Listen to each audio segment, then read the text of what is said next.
너희가 먹든지 마시든지 무엇을 하든지 다 하나님의 영광을 위해서 하라. 하나님에 대한 믿음이 없는 사람들은 다 자기 영광을 위해서 일하지만 그리스도인들은 오직 하나님의 영광을 구하는 것입니다. 우리 기독교 초기 문화는 어떤 것이었을까?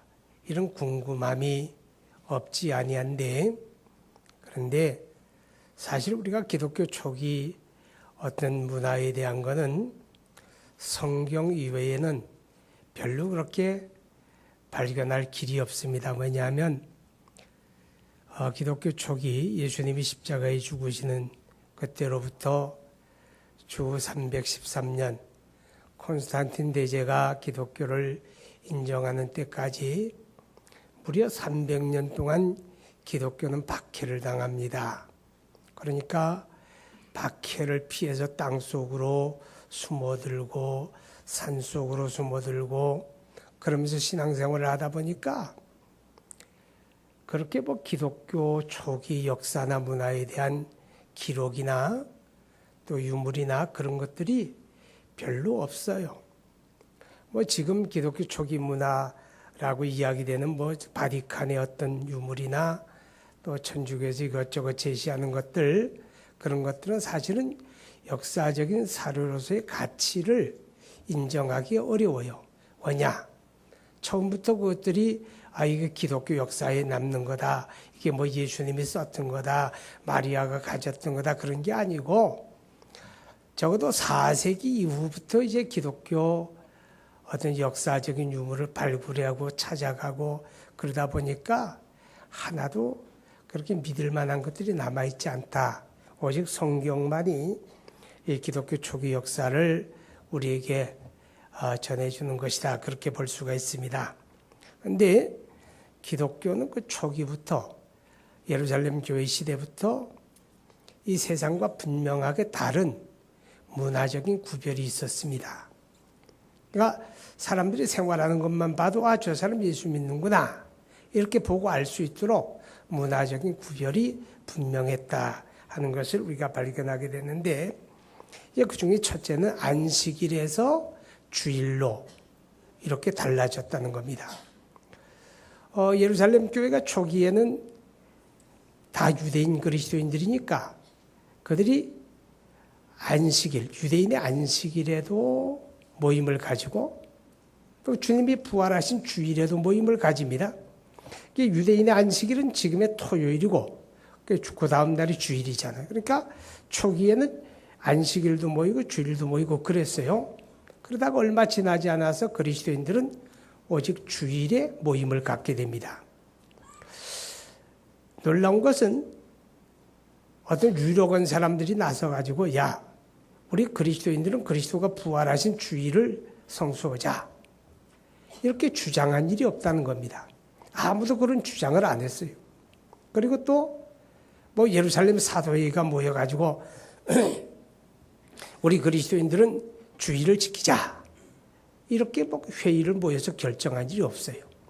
누가 주장하지도 않았고 누가 결정하지도 않았는데 기독교는 초기부터 주일을 거룩한 날로 구별하기를 시작합니다. 그게 어떻게 가능했을까요? 결국 우리 다 하나님의 섭리였다. 그렇게 고백할 수밖에는 없지요. 유대인의 안식일은 뭡니까? 율법이 정하는 안식일인데 이 안식일 자체도 역사 속에 오시는 그리스도를 바라보게 하는 그리스도의 그림자지요. 그래서 마태복음 12장에 보게 되면 예수님이 안식일에 대해서 유대인과 변론할 때 말씀을 합니다. 인자는 안식일의 주인이다. 안식일은 나의 그림자다. 그렇게 예수님이 말씀을 해요. 그 말의 의미가 뭔가 하면 예수님이 우리에게 안식을 주려 오셨다는 거예요. 율법의 안식일이 우리에게 안식을 주는 게 아니라 안식일의 주인이신 예수님이 우리에게 참된 안식을 주신다. 그런 뜻이. 인간에게 안식이 없어진 이유가 뭘까요? 죄 때문이죠. 하나님의 지음을 받은 인간이 에덴 동산에서 거할 때 거기는 안식하는 곳이에요. 인간이 범죄하고 타락함으로 인해서 그 쫓겨나고 그 죄로 인해서 인간은 안식 없는 삶을 삽니다. 그럼 인간에게 안식, 진정한 안식이 주어지려면 죄가 해결이 돼야 돼요. 죄가 해결이 되어지지 아니하고는 인간은 어떤 환경 속에 살고 어떤 것을 먹고 아무리 좋은 것을 누리고 살아도 안식이 없죠. 그런데 하나님의 아들 그리스도가 이 땅에 오셔서 십자가에서 우리 죄를 대속해 주시고 우리 죄를 없이 하셨기 때문에 그리스도 예수 안에서 믿음을 가지는 사람들이 죄 사함을 받고 안식을 얻게 되는 거죠. 또 인간에게 안식이 주어지기 위해서 두 번째 조건은 죽음을 극복하는 참된 생명을 가져야 돼요. 죽음의 지배를 당하는 죽음의 운명을 가진 인간은 안식이 없는 거예요. 그럼 인간에게 진정한 안식이 주어지려면 바로 죽음의 문제를 해결해야 돼요. 어떻게 해결합니까? 하나님의 아들 그리스도가 우리 죄를 대속해 주시고 그가 부활하심으로 우리에게 참된 생명, 영생을 공급하게 되었습니다. 할렐루야. 그러니까 그리스도 예수 그 안에 우리가 죄 사함을 받고 그 안에서 영생을 얻음으로 진정한 생명의 안식을 얻게 되죠. 그래서 요한계시록 14장 13절에 말씀하기를 지금 이후로 주 안에 죽는 자들은 복되다. 왜냐하면 모든 수고를 그치고 쉬기 때문이다. 쉰다는 말은 안식한다. 그런 뜻이죠. 자, 그래서 율법에 정하는 안식일은 역사 속에 오셔서 우리의 죄를 해결하시고 우리에게 참된 생명을 공급하심으로 우리에게 영원한 하늘 안식을 공급하시는 그리스도 예수를 바라보게 하는 그런 의미를 가졌지요. 자, 그러다가 예수님이 이 땅에 오셔서 이제 우리를 위해 죽으시고 부활하심으로 우리에게 영원한 안식을 공급하는데 바로 주일은 예수님이 죽음을 이기시고 부활하신 날, 그 날을 주일이라고 그래요. 그리고 우리가 주일이라고 하는 말은 주님의 날이다 그런 뜻이에요. 따라하세요. 내 날이 아닌 주님의 날. 자, 이거 우리 잘 기억해야 돼요. 예수 믿는 사람들은 주일을 거룩하게 지킵니다. 오늘 여러분처럼 분명한 문화적인 구별이죠. 믿는 사람과 믿지 않는 사람. 그런데 그리스도인들 가운데 상당히 많은 사람들이 이런 오해를 하고 있어요. 주일은 예배 한번 잘 드리면 된다. 반은 맞고 반은 틀려요. 우리가 주일을 거룩하게 지킨다고 하는 말은 예배 한번 잘 드린다. 그 말이 분명 들어가요. 예배 드리는 날이라. 그런데 그거로 그치면 반밖에 안 맞아. 그럼 정말 온전하게 주일을 거룩하게 지키는 법이 뭐냐? 따라하세요. 주일은 연인날과 다르다. 이 의식이 있어야 돼요. 그냥 다 똑같은 날인데 그날 내가 예배 한번 드리면 그게 주일을 지키는 거다. 그게 아니고 예배를 드리는 건 당연하지만 예배를 드리든 안 드리든 주일은 연인날과 다른 날이다. 아멘. 다른 날이 뭐예요? 주님의 날이다. 주일은 연인날과 다르다는 의식을 가질 때 우리가 주일을 바르게 지킬 수가 있다. 할렐루야. 그래서 그리스도인들은 주일을 이렇게 구별하는 겁니다. 또 초기 기독교에는 사랑과 섬김의 공동체를 이루게 됩니다. 물론 유대인들은 유대 공동체를 이루고 살아요. 그런데 그들 가운데서 그리스도 예수를 믿는 사람들이 공동체를 이루게 되죠. 뭐 공동체를 이룬다고 해서 한 집에 다 모여 사는 게 아니라 교인들의 가정 속에 살지만 하나의 공동체를 이루고 그때 초기 예루살렘 공동체는 아주 특별한데 모든 사람들이 자기 재산을 다 팔아가지고 각 사람의 필요를 따라 나누어 쓰는 거예요. 내 것이라고 주장하는 게 하나도 없고 전부 다 각 사람들의 필요를 따라서 나누어 쓰는 거죠. 그러니까 지금의 말하면 공산주의는 그건 사이비 공산주의죠. 인권을 유린하고 인권을 인정하지 않는 강력한 독재죠. 그건 사탄적인 거예요. 근데 성경이 말하는 초기 예루살렘 공동체는 그런 이제 공산주의. 하나도 자기의 것을 자기라고 주장하지 않는. 그리고 각 사람을 섬기는 거예요. 사랑으로 돌아보는 거예요. 약한 자들 우선적으로 돌아보는 거예요. 그 모습이 얼마나 특별하고 얼마나 아름다웠는가 하면 사도행전 2장에 보게 되면 그 기독교 공동체를 바라보는 예루살렘의 많은 유대인들이 그들을 칭송하더라. 그들을 칭송하더라. 그러니까 예루살렘 교회 초기부터 믿는 사람과 믿지 않는 사람이 문화적으로 딱 구별이 된 거예요. 누구든지 바라보면 저 사람들 예수 믿는 사람들이다. 그렇게 보여지도록 구별이 되었다 그 말이죠.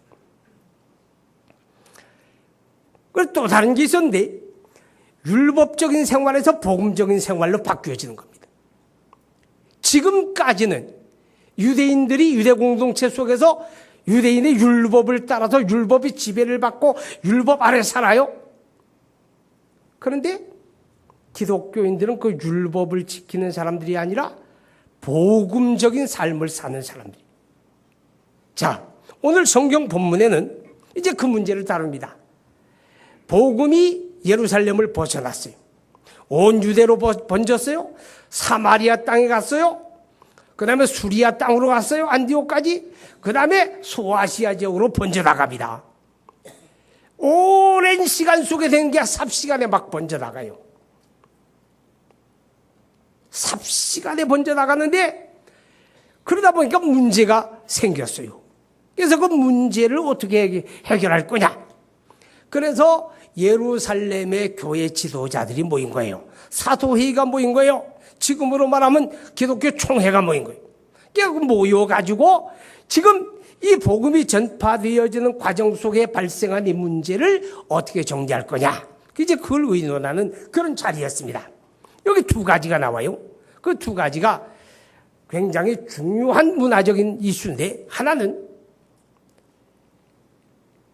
그리스도의 복음이 이 복음이 이방 사람들에게도 적용이 되느냐 하는 문제입니다. 더 간단하게 말하면 이방 사람들도 예수 믿고 구원 받느냐 하는 문제예요. 우리가 지금 생각해보면 말이 안 되죠. 그러나 그 당시에 유대인 그리스도인들에게는 중요한 문제였습니다. 왜냐? 유대인들 생각에는 하나님의 구원이라고 하는 건 혈통적인 아브라함의 자손들만이 그 대상이지. 그 아브라함의 자손을 벗어난 이방 사람들이 하나님의 구원에 참여한다? 그건 말도 안 되는 거예요. 그게 유대인의 선민 사상이에요.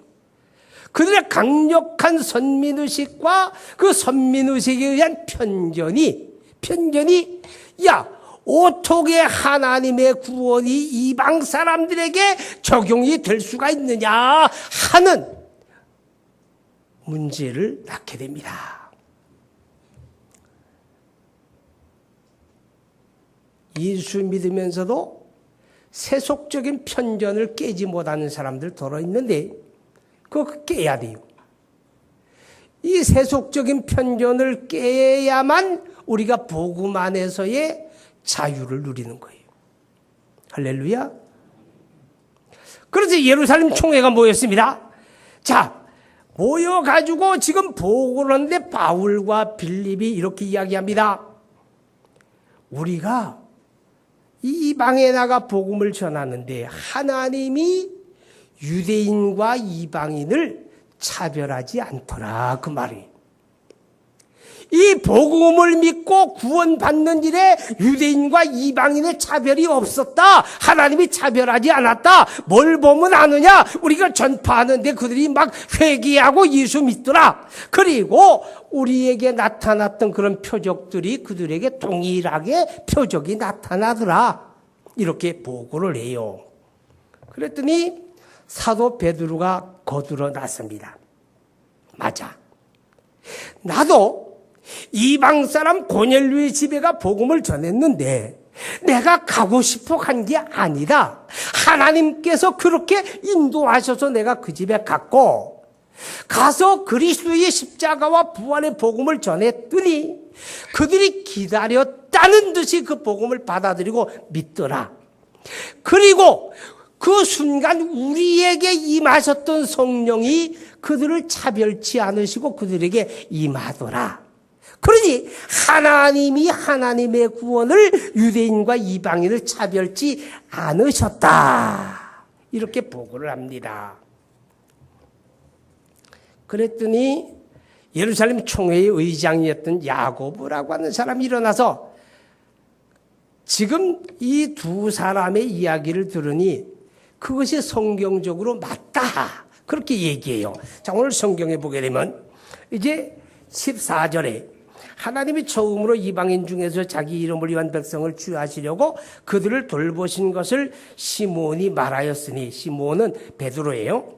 선지자들의 말씀이 이와 일치하도다 기록된 바 이후에 내가 돌아와서 쭉 내려가서 17절에 보게 되면 이는 그 남은 사람들과 내 이름으로 일컬음을 받는 모든 이방인들로 주를 찾게 하려 함이라 하셨으니, 즉 예로부터 이것을 알게 하시는 주의 말씀이라.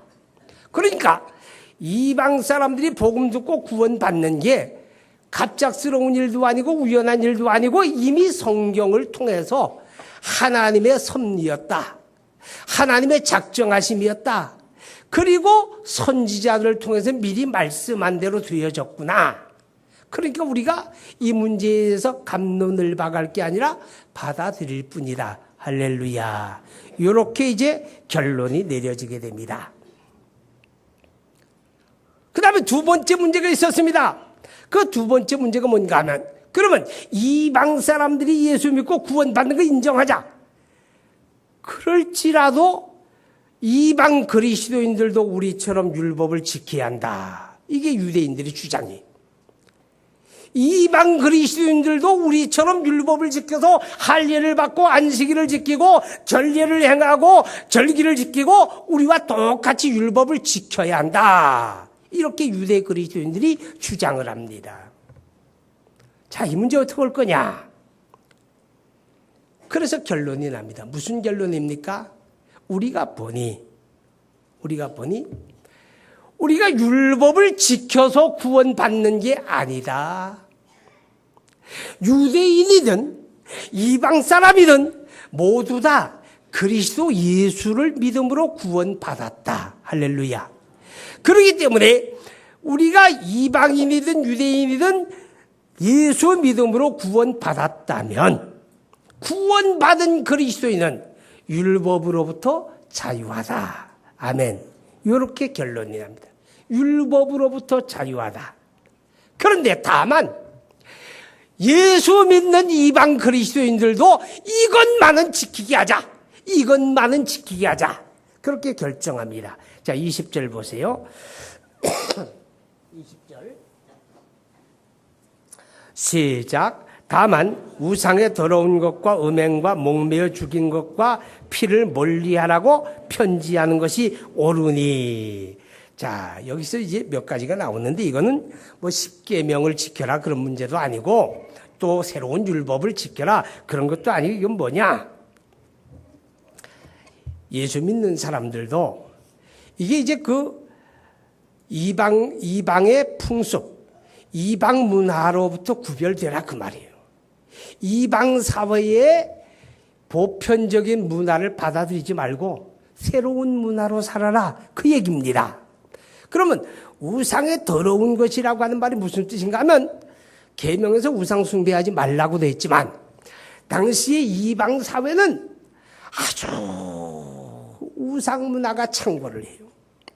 에베소라고 하는 지역에 지금 유적을 가보게 되면 그 지역에 정말 그 고대 사회에 지금으로부터 우리나라에는 신라 고구려가 세워지기 이전 시대예요. 그 시대에 세계적인 도서관 건물이 있어요.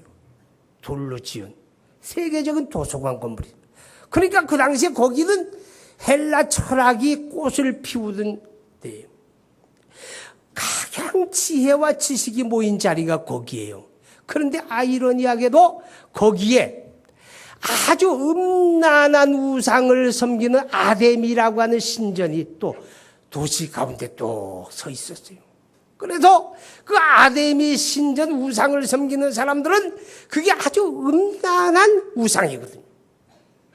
그러다 보니까 그 우상을 섬기는 사람들을 따라서 온 사회가 음란한 문화였어요. 그런데 그들 가운데서 예수 믿는 사람들이 나온 거예요. 그러면 예수 믿는 사람들이 그들의 풍습을 다 버려라 그 말이에요. 그걸 버리고 우상 숭배하는 그것들로부터 성결하게 되어야 한다. 할렐루야. 우상 숭배하는 문화로부터 구별되어야 한다. 자, 여러분, 예수 믿는 사람은 우상 숭배 안 합니다. 우상 숭배하면 안 돼요. 우상이 뭐예요? 우리가 어떤 것을 신적인 대상으로 놓고 엎드려 절하는 걸 우상숭배라 그러잖아요. 그죠? 자, 설날이 다가오는데 설일은 명절 되게 되면 차례를 지내게 돼요. 그죠? 뭐 조상님 앞에 감사하고 추억한다고 하는 그 마음가짐을 탓하진 않아요. 그 나쁜 게 아니잖아요. 그런데 방식이 나쁜 거예요. 제사라고 하는 형식을 취하게 되면요. 고린도전서 10장 20절에 뭐라고 말하는가 하면 이방인의 제사하는 건 귀신과 교제하는 거다. 그게 무슨 뜻이에요? 나는 지금 조상을 섬긴다는 마음으로 돌아가신 아버지 어머니를 추억하는 마음으로 제사를 지내는데 그 제사라는 형식을 통해서 귀신과 교제하게 되고 귀신에게 문을 열어주게 되고 귀신의 올무에 나를 묶는 거예요. 그럼 좋아요, 나빠요? 당연히 나쁜 거지요. 그래서 예수 믿는 사람은 제사를 안 지내는 거예요. 그럼 뭐 합니까? 뭐 부모도 없습니까? 아니죠. 제사의 의미가 뭐예요?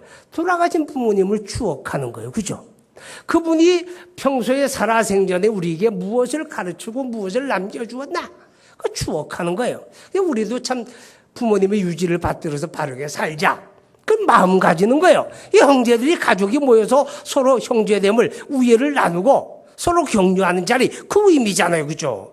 그 의미를 잘 새겨야지. 그래서 예수 믿는 사람들 그날에 모여서 하나님 앞에 감사 예배하고 이 형제들 간에 서로 덕담을 나누고 격려하고 그렇게 하는 거지. 우상 앞에 절하는 게 아니다. 아셨죠? 우리 예수 믿으면서 사회생활 하다 보면 초상집에 갈 때 있잖아요. 가서 보게 되면 어떤 집에는 또 그 뭐 돌아가신 분 영정 앞에다 또 제사상 차려놓잖아요. 그죠? 자, 제사상 차려놓았다고 해서 그거가 절하면 안 돼요. 우리도 뭔가 예는 표해야 하잖아요. 그래서 가서 꽃 한 송이 갖다가 앞에다 이렇게 헌화하고 잠깐 묵념하는 거예요. 묵념. 아셨죠? 절하는 거 아닙니다. 우상 앞에 그 절하는 거 아니다. 자, 그 다음에 두 번째가 뭔가 하면 음행과, 그렇죠. 음행과. 예, 여러분, 이 음행이라고 하는 게 뭐예요? 음행은요, 그 당시 아주 음란한 문화와 관계가 된 거예요. 예수 믿고 구원받았으면 옛날 문화 정리해라. 잘라라 그 말이죠. 그거로부터 돌아서라. 예, 그런 얘기입니다. 자, 그런데 오늘 우리 사회도요, 우리 사회 문화가 쾌락주의가 기본인데 그 쾌락주의 중에 하나가 뭐 음행하는 겁니다. 아주 문화가 음란해요. 얼마나 음란한지 몰라요. 어쩌다가 텔레비전 들여다보게 되면 제가 요새 보는 텔레비전 드라마가 하나도 없었어요. 근데 요새 생겼어요. 그게 뭔가 하면 내가 선전하는 것 같네. 감격시대라고. 그 옛날 깡패들 나오는 거예요. 아, 근데 그게 눈이 가대. 그래서 그 시간에 난 자야 하거든요. 그래서 우리 아이들이 야, 녹화해놔라 그랬지요. 녹화해놔라. 그리고 내가 시간 날 때 보는 거예요. 그거도 보는 게 없어요. 근데 어쩌다가 음악 프로 같은 거 보니까 요새 가수들은 노래로 가수하는 게 아닌 것 같더라고. 거의 벌거벗고 나와. 아니, 여기까지가 엉덩이다라고 그 금고 놓은 것 같아요. 딱. 아주 음란한 문화입니다. 근데 우리가 그런 속에 그런 거 보고 듣고 살다 보니까 우리도 알지 못하는 사이에 우리 양심이, 도덕적인 양심이 마비 증세를 가져옵니다. 이 도덕적인 양심이 마비 증세를 가져온다는 말 아세요? 아무 느낌이 없어지는 거예요. 아무 느낌이 없어지는 거예요. 양심이 마비되면 망할 때가 되었다 하는 걸 깨달아야 돼요. 예수 믿는 사람은 그런 시대 속에 살아도 그 세상적인 문화를 용납하면 안 돼요. 왜냐하면 우리가 누구예요? 예수 믿는 사람은 내 안에 하나님의 성령을 모셨어요. 아멘. 성령이 모셔준 하나님의 성전이거든. 그리고 나는 이 몸과 마음으로 하나님을 예배하는 자잖아요. 예배하는 내가 그런 세상 음란한 문화 속에 처져 살면 안 되겠죠. 그죠? 그래서 음행을 멀리하라. 그런 거요. 세상 문화를 용납하지 말아라. 그 다음에 세 번째가 뭐예요? 목매어 죽인 것과 피를 멀리하라. 이건 같은 겁니다. 여러분, 피라고 하는 것은 성경에서 생명을 나타냅니다. 그래서 유대인들은 짐승을 잡을 때 피를 먹지 않아요.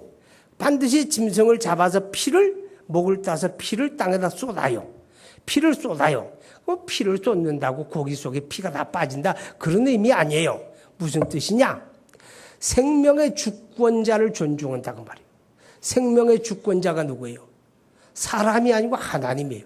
짐승이든 사람이든 생명의 주권자는 하나님이시다. 아멘. 그래서 피를 먹지 않는다는 말은 바로 생명의 주권자를 존중한다, 그런 뜻이에요. 그럼 목매어 죽인 건 뭐예요? 당시에 목매어 죽이는 건 피를 흘리지 않는다는 거거든요. 피를 흘리지 않는 건 생명의 주권자를 존중하지 않는 거예요. 자, 그런데 예수 믿는 사람들 가운데에서 가끔 살다가, 이 세상을 살다가 너무 삶이 힘들고 어려워지게 되면 극단적인 선택을 하는 분들이 있어요. 서로 자살하는 거죠. 참 안타깝죠. 안 됐죠. 그러나 이거 기억하셔야 돼요. 자살은 생명의 주권자를 존중하지 않는 거예요. 하나님에 대하여 악을 저지르는 겁니다. 그래서 예수 믿는 사람들은 삶이 버겁고 힘들고 내일의 희망이 보여지지 않을지라도 우리의 생명은 내 것이 아니요, 하나님이 주인이라고 하는 고백 속에서 참고 견디고 하늘의 부름을 받을 때까지 그 삶을 감당해야 돼요. 아멘. 자, 이것이 바로 예수 믿는 그리스도인의 문화다라고 하는 걸 가르쳐 줍니다. 자, 그런 것뿐만 아니라 우리가 살아가면서 우리 삶에서 기독교인이 가지는 문화 속에 하나 이런 게 있어요. 금연 금주. 아시죠? 술 먹지 말고 담배 피지 않는다, 그 말이에요. 어떤 사람이 물어요. 그 성경이 있냐고. 있지요.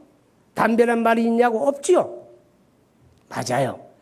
그러면 술 마시고 담배 피는 게 기독교 신앙의 본질과는 관계가 없어요. 그건 본질과는 관계가 없어요. 그럼 뭐냐? 왜 그 많으냐? 그 많은 이유가 성경이 이렇게 말해요. 너희가 이 세상이나 세상에 있는 것들을 사랑하지 말아라. 세상의 것을 사랑하면 하나님의 사랑이 너희 안에 있지 아니하다. 뭐냐? 우리 경건 생활에 아주 중요하게, 예수 믿는 사람들이 경건 생활을 중요하게 여기는데 그 경건 생활을 망가뜨리는 게 술 취하는 거예요. 방탕하는 거예요. 그래서 금지하는 겁니다. 그러니까 좀 힘들죠. 담배 피는 사람들이 그래요. 너무 힘들다고 끊기가. 제가 안 피워봐서 모르는데요. 이해는 가요. 왜냐? 제가 새벽 예배 마치고 집에 들어가면요, 세상이 엄동설한 추운 날에요, 참 안 됐어. 너무너무 안 됐어. 왜냐하면 담배 피는 우리 동네 아저씨들이 집에서도 못 피우고 또 창밖에 베란다에서도 못 피우게 해요. 담배 연기 올라간다고 신고 들어가요. 또 베란다에서 못 피워. 방에서도 못 피워. 복도에서도 못 피워. 세상에 그 추운 날 아침에 양말도 못 신고 슬리퍼 끌고 아파트 밖에 나와가지고 나무 밑에 쭈그리고 앉아서 어떻게 그래 불쌍해. 난 정말 살다가 그렇게 불쌍한 사람 처음 봤어. 끊으세요. 그렇게 불쌍하게 살 게 어디 있어. 천대 그런 천대가 어디 있어. 좋은 빌딩에 들어가서 사무실 차리고 근무하다가도 담배 피기 위해서 쫓겨나. 그리고 건물 밖에 나와서 지나가는 사람들 눈총 받아가면서 쭈그리고 앉아 피는 거 봐. 차라리 끊지. 그런데요, 그게 마음대로 안 된다는 거죠. 그러나 기도하세요. 믿음이 자라면 해결됩니다. 예. 자, 그 다음에 예수 믿는 사람들은요, 이 명절 문화도 바꿔야 돼요. 명절 되게 되면 부인들은 명절이 아주 그냥 스트레스야. 한 달 전부터 스트레스, 한 달 후까지 후유증이 남잖아요. 2달 걸려. 이 명절 문화가 잘못된 거야. 아니, 음식이라고 하는 거는 한 끼 먹자고 하는 거예요. 가족들이 모여서 한 끼 맛있게 먹을 만큼만 해요. 아니, 못 먹고 굶어 죽는 시절 아니잖아요. 가난하고 어려운 때 1년 내내 굶주리다가 명절에 좋은 거 한번 먹어보니까 그 시절에는 명절에 떡도 하고 뭐도 하고 명절 음식 잔뜩 차려가지고 너도 먹고 나도 먹고 나눠주고 그리고 살았지. 근데 지금은 어때요? 너무 먹어서 걱정이잖아. 너무 먹어서 병 나잖아요. 그렇죠? 너무 안 먹으려고 또 하는 사람도 있더라고. 이런 시대에 왜 음식에 목숨 걸어요? 아니, 명절에 반드시 빠지지 않으면 안 되는 음식이 있나요? 그건 제사 지내는 사람들이 그러지. 우리 그리스도인들은 밥 있고 김치 있으면 기본은 되잖아. 거기다 한두 가지면 되는 거예요. 예수님이 그랬어요. 한 가지 아니면 2가지면 족하다 그랬잖아. 그래서 그냥 한 끼 먹으면 그만이지. 솔직히 우리끼리 얘기해 봅시다. 명절 음식 2끼 줘봐요. 맛있어요? 난 싫어. 난 라면 끓여 먹어 차라리. 근데 왜 그걸 그렇게 했냐고. 또 온 사람들 빈손으로 못 준다고 또 싸줘요. 솔직히 싸주면 그게 남자들은요 다 싫어해. 저거 가져가면 내가 처리해야 한다. 다 싫어해. 아니, 편리한 시절 아닙니까? 그리고요, 명절에도 음식점 다 열어요. 아침이나 같이 간단히 먹고, 낮에는 모여서 나가서 가죠. 야, 우리 외식하자. 나가서 그때 한번 쏘는 거야.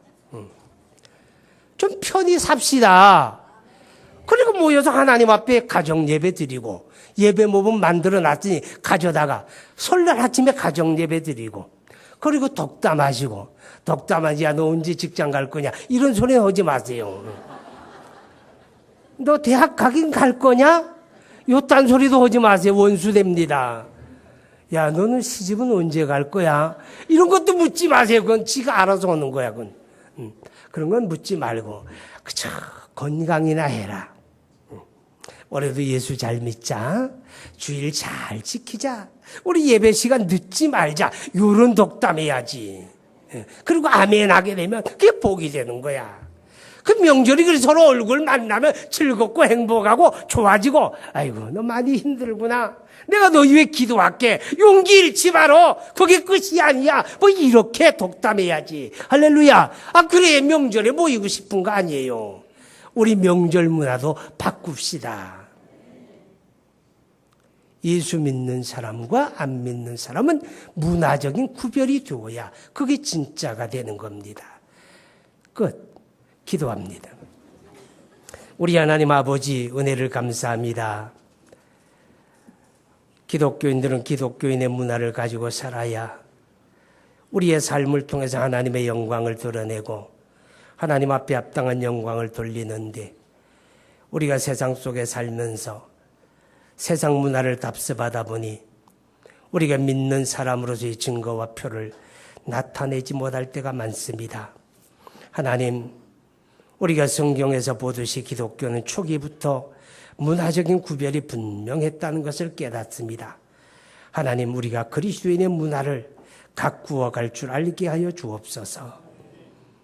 예수 믿는 사람들을 우상 숭배하지 않고 음행하지 아니하고 생명 주권자를 존중히 여기며 주님의 날을 거룩하게 지킬 줄 아는 하나님의 권속들 되게 하여 주옵소서.